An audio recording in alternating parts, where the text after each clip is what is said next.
Syria's civil war, the conflict in Ukraine, the threat of extremism spilling over from Syria and Iraq into North Africa and Europe. 70 years after the United Nations was formed, it is now a different world of conflicts, and UN member states agree the world body needs to catch up. Collective security is the core purpose of the organization. Unlike in 1945, however, we no longer have a full meeting of minds on what that means. In the world today, countries are more interdependent than ever, and their interests are increasingly intertwined. Antiquated thinking such as the Cold War mentality and zero-sum games should have long been thrown out into the trash bin of history. China advocates a new thinking of win-win and all-win cooperation, as well as a new concept of community, building for shared interests and common destiny.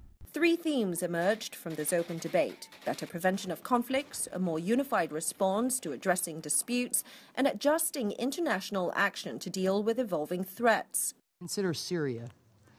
When the Assad regime launches deadly attacks on peaceful protesters, when it tortures tens of thousands of detainees in its prisons, when it employs openly starve or surrender tactics, inflicting a devastating toll on civilians.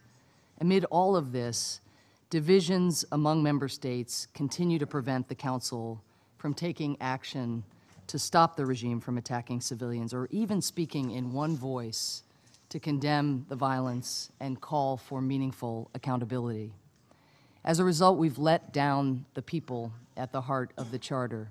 The U.S. called for more action beyond mandates and sanctions, while France and New Zealand pushed for reforms on the powers of veto that have prevented more decisive action. The use of the veto, or the threat of the veto, is the single largest cause of the UN Security Council being rendered impotent in the face of too many serious international conflicts. The question of veto has come up repeatedly over the Ukraine crisis as well. Russia, accused by other nations as a party to the conflict, is also a permanent member of the Security Council and can veto any decision to intervene, essentially putting the Council in a deadlock.